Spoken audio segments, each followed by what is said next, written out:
اللہ کا ذکر روح تک میں سکون بھر دیتا ہے۔ غم کوئی بھی ہو، فکر کتنی ہی ہو، پریشانی جتنی بھی ہو، یا دل پر لگنے والی چوٹ کتنی ہی گہری کیوں نہ ہو،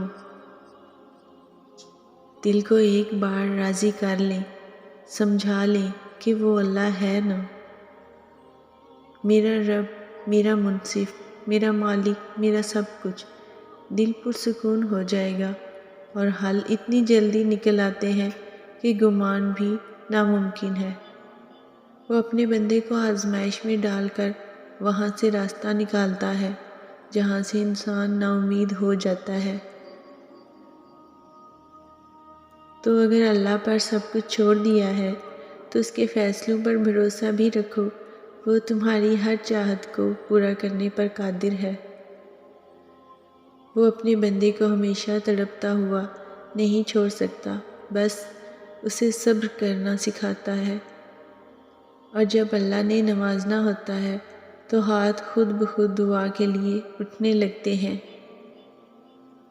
سر سجدے میں خود جھکنے لگتے ہیں، دعاؤں میں آنکھوں سے آنسو خود ہی بہنے لگتے ہیں۔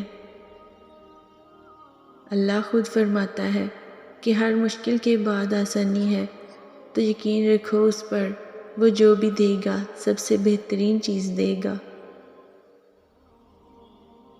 جب دل کو اللہ سے جوڑتے ہیں نا تو دنیا والوں کی فکر بھی چھوڑ دیتے ہیں، بس تمہاری مانگنے کی دیر ہے، وہ تو بیٹھا ہی تمہارے انتظار میں ہے کہ اس کا بندہ اس سے مانگے اور وہ معجزوں کی بارش کر دے۔ اگر اس نے تمہیں وہ نہ دینا ہوتا جو تم چاہتے ہو تو پھر وہ تمہیں مانگنے کی توفیق ہی کیوں دیتا۔